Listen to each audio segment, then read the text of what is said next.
Hello, everyone. This is Adam Meister, the Bitcoin Meister, the Disrupt Meister. Welcome to the One Bitcoin Show. Today is November the 28th, 2018. Strong hand. Value your wealth in Bitcoin. Long-term thinking. Unconfiscatable. I'm not going anywhere. This game is not rigged. It's Bitcoin. Okay, people. Check out the links below. Everything I talk about in this video is linked to below. Get your t-shirts, your Trezor affiliate links also below. Cryptocurrency addresses. DisruptMeister.com.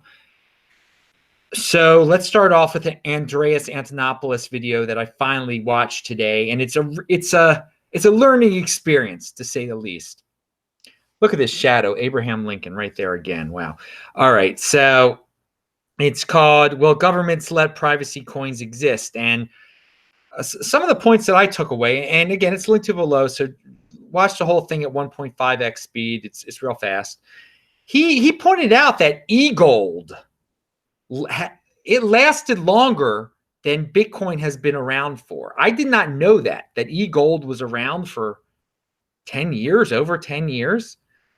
Well, his point in bringing that up is that if the government allowed e-gold to just last for that long, then it seems pretty obvious they haven't really tried to poke at Bitcoin yet.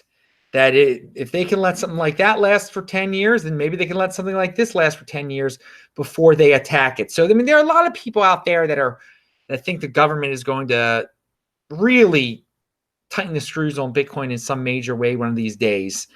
And I guess Andreas is one of those guys. And if you look at the e-gold situation, it seems like he could be right there. But he also points out that attacks by any government, whether it be the United States government, the Russian government, Chinese government, they'll just force Bitcoin to evolve. And when you evolve under harsh conditions like that, it's only going to make you stronger. I'm not the type of guy, though, to worry about, when's the government attack going to come? How bad is it going to be? How will it manifest? What will it look like?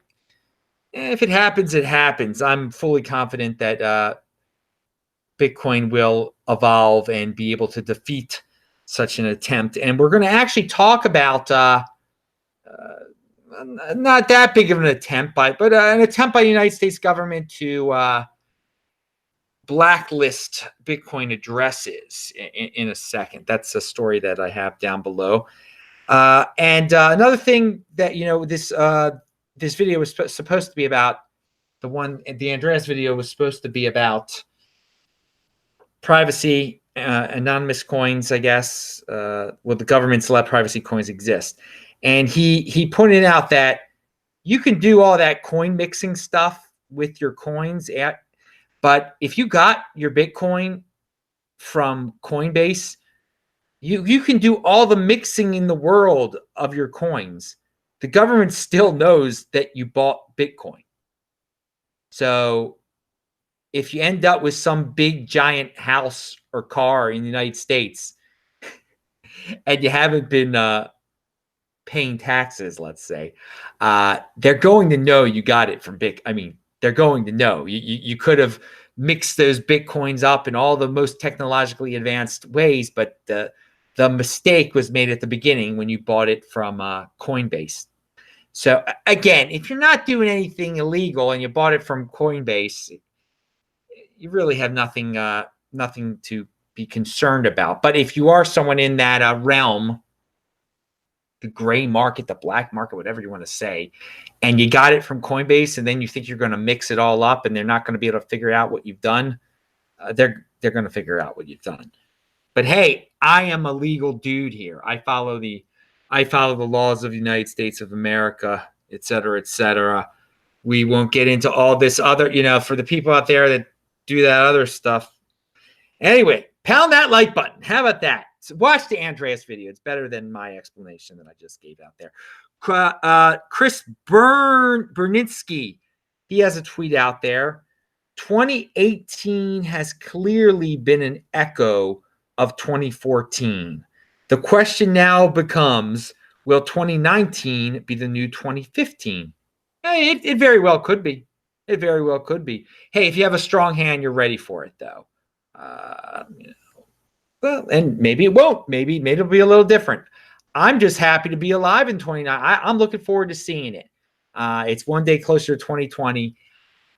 I'll say this, going back to the previous subject matter that I just brought up.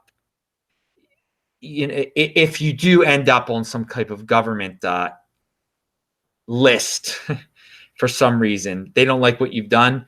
If you are in the Bitcoin realm and you do control your own private key, you can just leave the country and never come back again. How about that? How about that for a solution there? Because it is unconfiscatable. Is it it's not, it is trackable though. Okay. It is trackable. Those are two different types of things. But since it's unconfiscatable, and if you feel like the living conditions in whatever country you're in you're not very comfortable, you can go to a new country with your entire fortune, with all of your wealth. Value your wealth in Bitcoin. Okay. Follow me at TechBalt, TechBalt on Twitter, techbalt.com. See all the old This Week in Bitcoin shows. This Week in Bitcoin is this Friday, 3 p.m. Eastern Time. It's going to be a rocking one. I talked about it on yesterday's show. Check out all my old shows, linked to below at disruptmeister.com.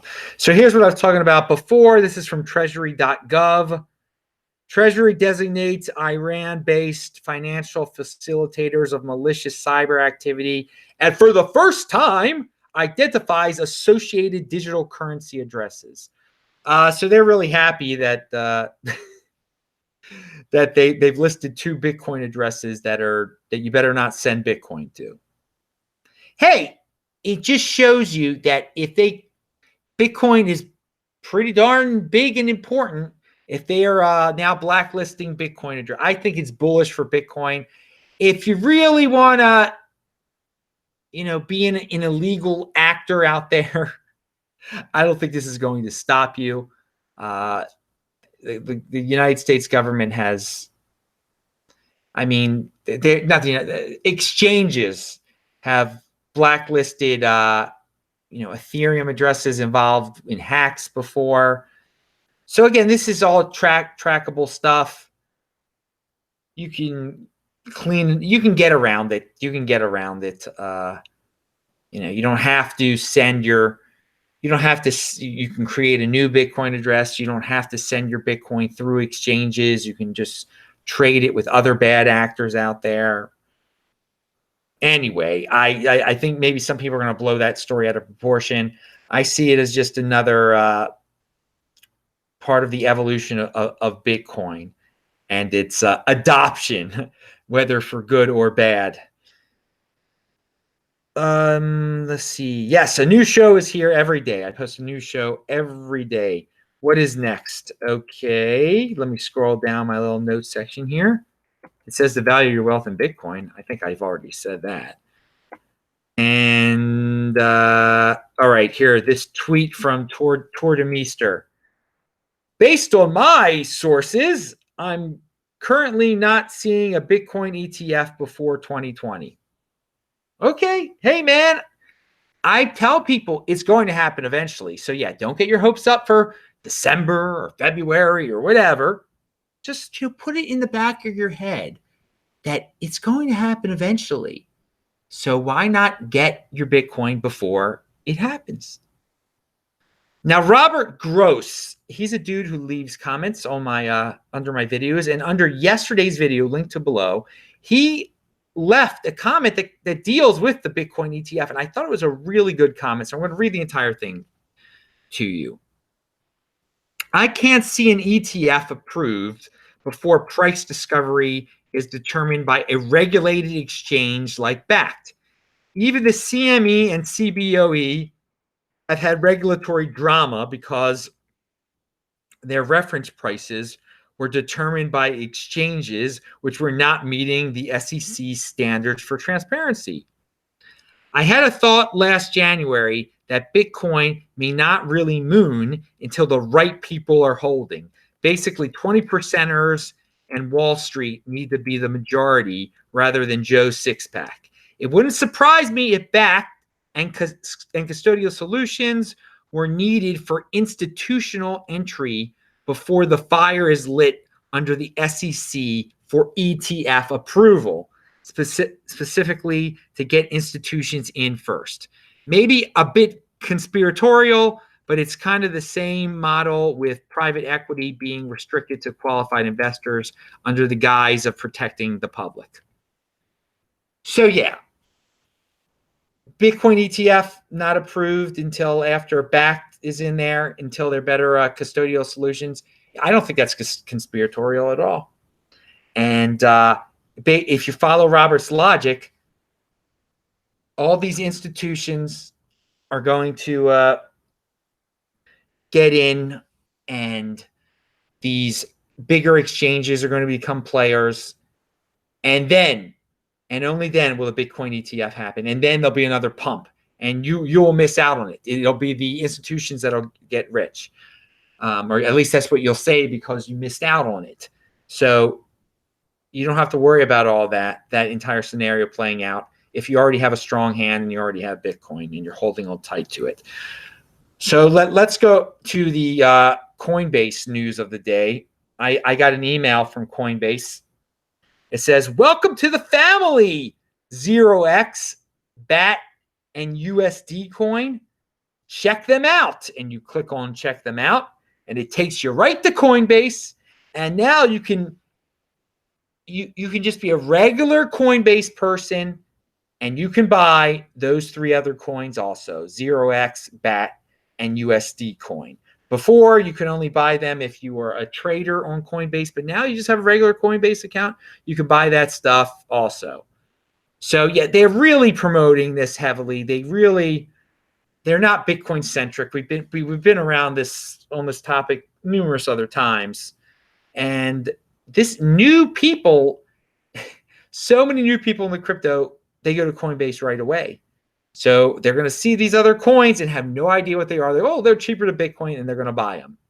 So I guess good for those coins that they got into a situation where they can just get naive people to buy them. But hey, man, it's personal responsibility. It's a new counterculture.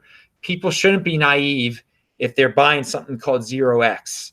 They should really know what the heck they're getting into before they try to diversify, which Coinbase is really encouraging. They're really encouraging diversification for the sake of diversification. They have the bundling option.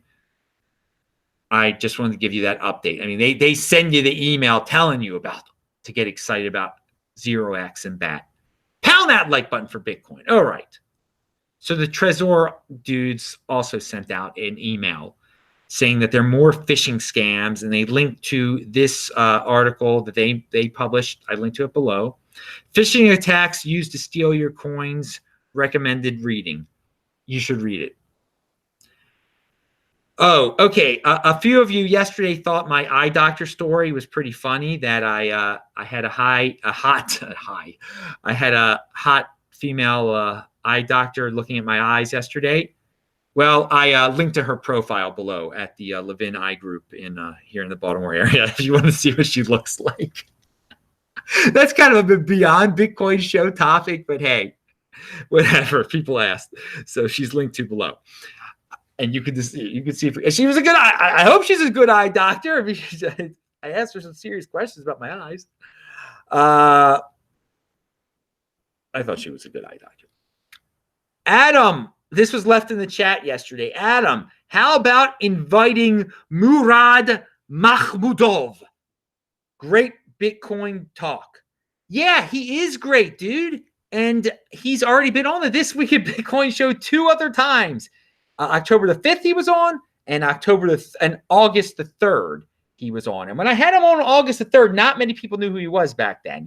He's built himself up a lot since then. He is a very nice guy, and he will be back on the show one of these days. Check out techvault.com to watch those 2 shows that he was on. October 5th and the August 3rd This Week in Bitcoin shows. And finally, again, I mentioned the rhodium thing yesterday. And again, I did notice in the chat, people were like, why are you shilling some altcoin, some scam? Dude, I wasn't shilling. I mean, when you say like the name of an altcoin, people they only hear that word and then they're like, you're shilling it. And they're like, how much did Andy Hoffman pay you? How much did Andy Hoffman pay me to say rhodium? I was the one, because I've been talking about crypto dividends from the very beginning. He wouldn't have even known about rhodium if it weren't for me. He said that many a time. My point is that, yeah, he's got a new article about rhodium linked to below if you do care about that. Again, to make it clear for the people who have no listening comprehension, I'm not saying to buy it. You don't buy something you get for free. That's one of Adam's policies, and one of Adam's and it just reminded me of a story I totally skipped that I have to go up to. Yeah, don't buy something that you get for free. That's my policy, at least. I got it for free. I want to know how to convert it to Bitcoin. I like crypto dividends. I like productivity over destruction. I think that's a normal thing. Hey, Venture MGTOW, I think, sent $5 in the super chat. Dude, that guy is a very generous man. Thank you, Venture MGTOW. He says, hey, Adam, I heard that SV is the new Bitcoin. What do you think about that? Yeah, actually, Venture, you obviously know that it's not. But still, there are some people out there that they actually believe that. There are people who believe. Now, how many people actually believe that? I don't know. I think the only people buying SV most likely are very naive people who believe that for some weird reason, and mostly that billionaire Calvin guy. But I haven't. Obviously, I've been very busy this past week, and I really haven't heard that much about SV lately. It seems like just the whole Bcash thing is going down the toilet, and probably. And again, there's two Bcashes now. I mean, actually, no, there's Bcash and there's BSV. They're two different things. But BSV was a crypto dividend of Bcash. If you're a Bcash holder, yeah, I would sell your BSV to get yourself some more Bitcoin. Really, I would sell your Bcash also to get yourself. Well, actually, the Bcash thing, I do believe that this Rocket Man Wu will be able to go public with Bitmain. And that will eventually pump the price of Bcash again. But I mean, this is again, don't go buying Bcash or anything like that. But I think a lot of people there are some people out there that wanted to kind of like BSV to like kind of poke at King of the Trolls and Rocket Man Wu. And that's not a reason. That's not a good reason to like BSV, because if you don't like certain personalities, like the personality behind BSV, I think it's pretty obvious. It's a more of a negative influence on crypto than those other two guys that you might be trying to troll by liking BSV. And where is this Steemit thing? Well, anyway, I can't. Where's my notes about Steemit? Because there was a Steemit laid. I know it by heart. Okay, Steemit laid off 70. Steemit laid off 70% of its workforce, and that's kind of. It sounds pretty centralized there. The whole art, the video with Ned in it. I linked to that video below. It's unfortunate. I mean, will Steemit go down the toilet and just disappear? It is very centralized. Maybe it's. I mean, I really think there's a future in what they were trying to do. Getting in some crypto because you posted on social media or you made a video. And if there's ever going to be a competitor to YouTube, it's going to have to be something like that really involves cryptocurrency and getting paid by cryptocurrency. And a lot of people are going to start screaming, "Oh, you're talking about Steem and it's a scam. It's a this." Again, I'm not telling you to buy Steem, and it's unfortunate. We'll see what happens. I didn't even know they. I guess I did know they had a workforce at Steemit. I never really thought about it that much, nor cared that much. So someone had to maintain that site, I guess. You know, when you hear, what's it, 70% of 10 people? How many people work over there? Anyway, Ned sounded like depressed in the video. That the crypto bear market. Dude, if he was valuing his wealth in Bitcoin all along, he wouldn't be down. He wouldn't be down talking about bear markets destroying his Steemit or whatever. I met the dude in person in South Africa. He was an interesting guy. He's not that Dan Larimer. That's a classic name. The guy who goes from project to Dan Larimer was on Steemit at one point. Those were the days when Tone Vays was like basically cursing Dan Larimer over Steemit. And he actually predicted that he would leave Steemit. There were some classic Tone Vays Steemit debates in 2016. Oh, the memories of us of people who've been in this space for more than 2 years. We're a rare breed these days.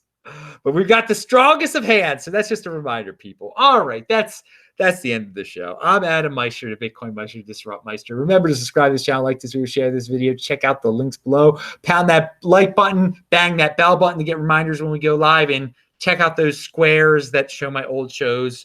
You should click on them if you haven't watched those shows that are listed there. Bye, Abraham Lincoln.